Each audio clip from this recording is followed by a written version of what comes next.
Good morning, everyone. Welcome to the class of fluid mechanics. Today, we will discuss the remaining part of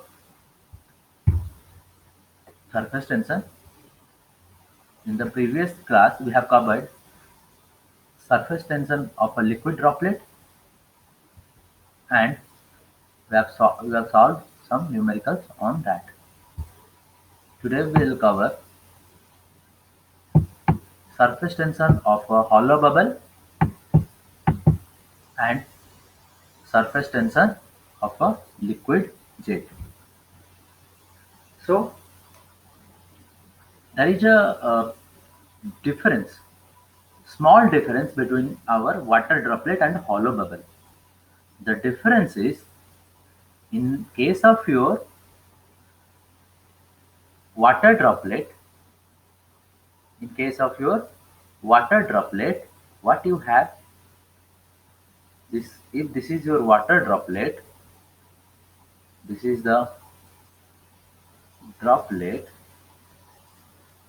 and this is the bubble.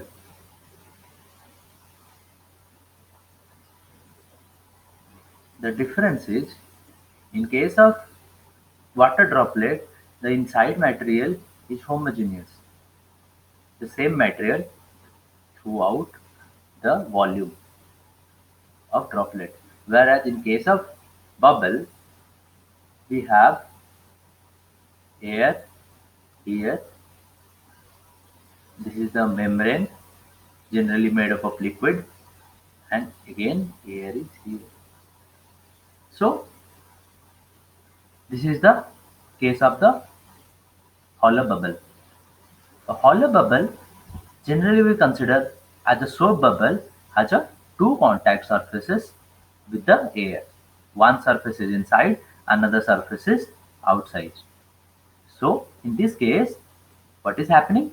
We are getting, or the surface is getting two times surface tension. In the case of our water droplet, you can refer to the previous derivation. In case of water droplet, what was happening? The surface tension was acting only one time on the outer surface. Whereas in case of water bubble, the surface tension is acting two times both inside and on the outside surface. So you know that your surface tension is force per unit length, right? Force per unit length. So our force due to surface tension will be, as surface tension is equals to force per that unit length, our surface tension will be, force will be surface tension into that length. Here, in case of hollow bubble, that length is nothing but the circumferential length, that is pi d, and the force due to pressure acting on the area, the force due to pressure acting inside, that is, as we know, pressure is equals to force per unit area. So force due to pressure will be pressure into area. In this case, the area is circular area. That is why the area is pi by 4 d square, as it is a circular area. So pressure into pi by 4 d square. P is your excessive pressure. That is the pressure inside minus pressure outside. That is the excessive pressure. And d is the diameter of the soap bubble.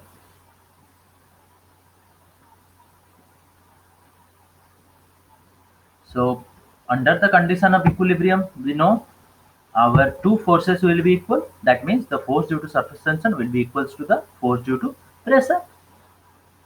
But then our force due to surface tension is 2 into sigma into pi into d will be equals to force due to pressure, that is P into pi by 4 d square. Then we get the equation of P like this. P is equals to 8 sigma by d. This is the derivation part. That means the pressure will be 8 times of sigma by d when you are calculating the pressure inside a hollow bubble. With this, your derivation of pressure inside a hollow bubble is completed. Then your surface tension of a liquid jet. What is a liquid jet? When you have a heavy pressure liquid flowing from a nozzle. If you have a nozzle like this is a nozzle and water is flowing from the nozzle, then you will find water is flowing like this.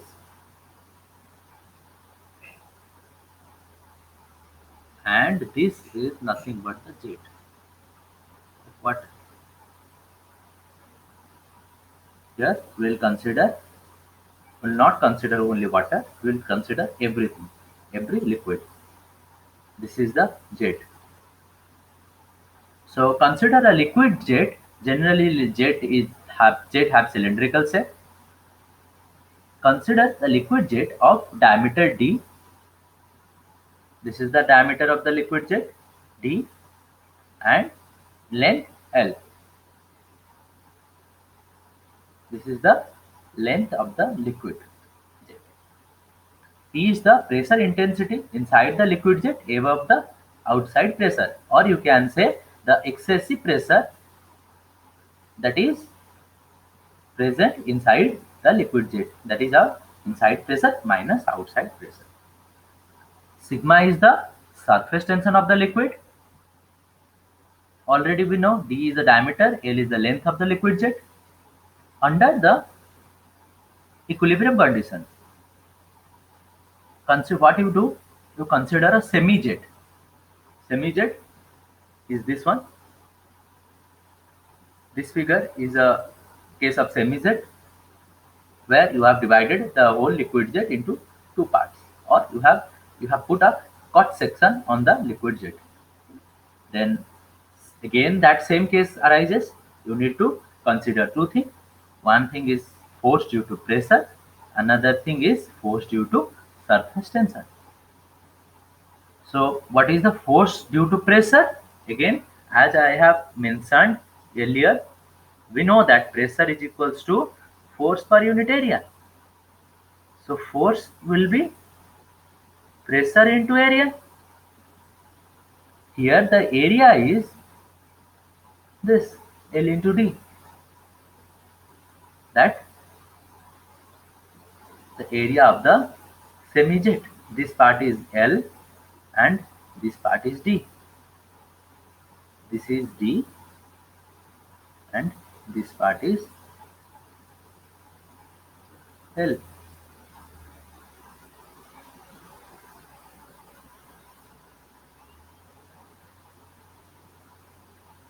So this is the area L into D. I apologize for my handwriting. And force due to surface tension is force into length. Force due to surface tension is, what is the force due to surface tension? As we have discussed earlier, surface tension is equals to force per unit area, force per unit length.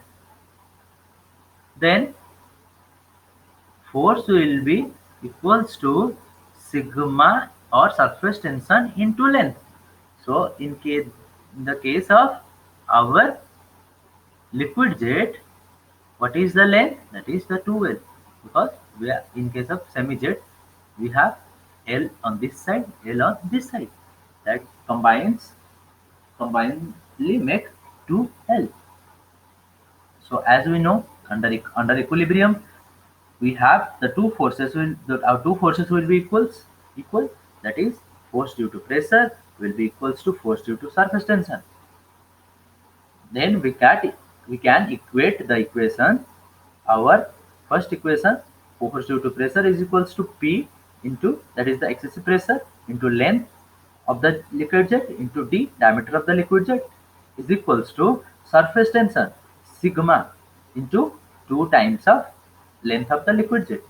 From this we will get the value of pressure is equals to 2 sigma by d.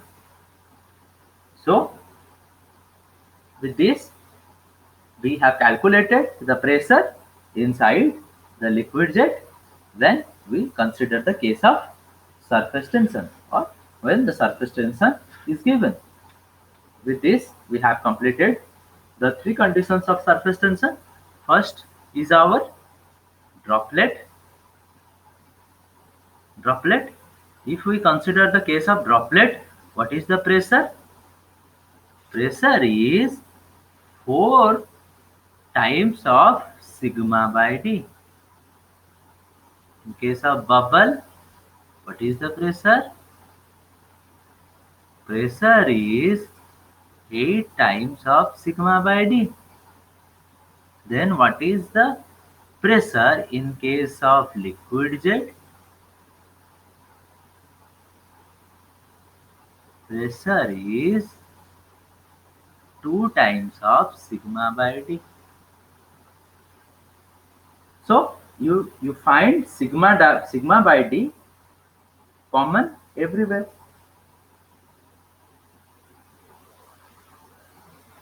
Right? From this you can calculate the pressure inside droplet, pressure inside water bubble or soap bubble, or pressure inside liquid jet. So let us go to solve a few numericals on this. So this is the case. First, find the surface tension of a soap bubble of 40 mm diameter when the inside pressure is 2.5 Newton per meter square above the atmospheric pressure. That means I need to select the pen. Okay.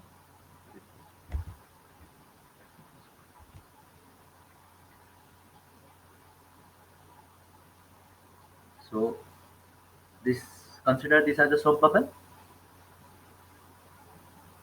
This is inside pressure and outside pressure is our atmospheric pressure, the atmospheric, and P is the excessive pressure that is present present inside than outside, which is already given, that is 2.5 Newton per meter square. This is the given data. And what else data is given?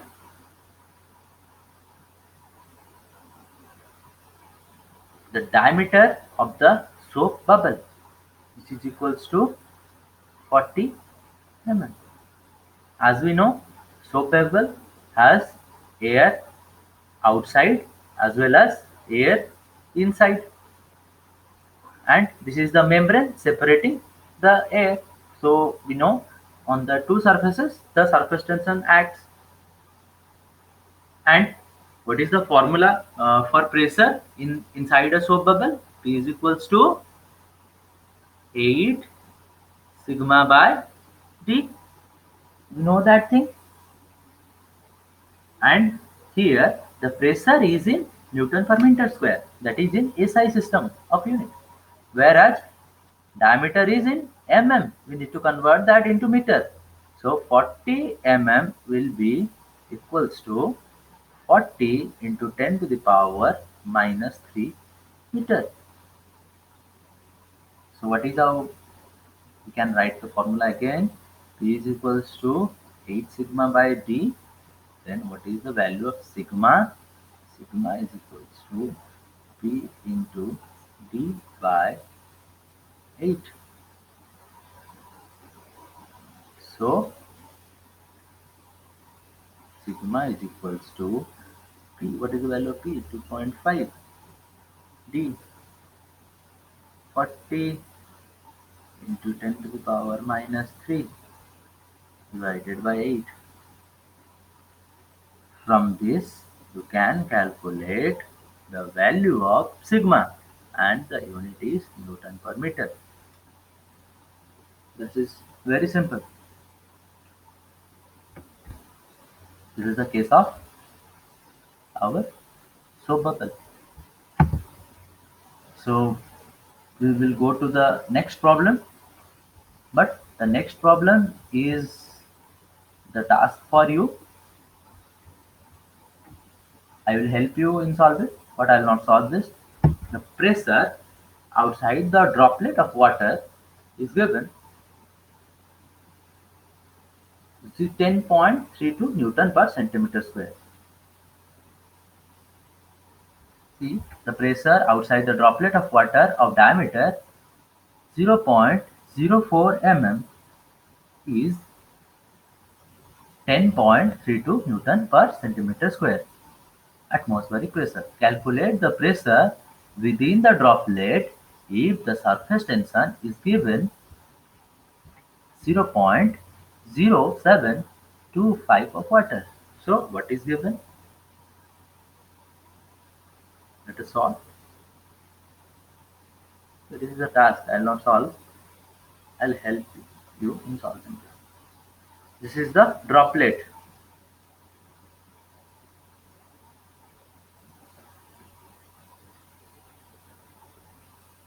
Pressure outside the droplet is given 10.32 Newton per centimeter square.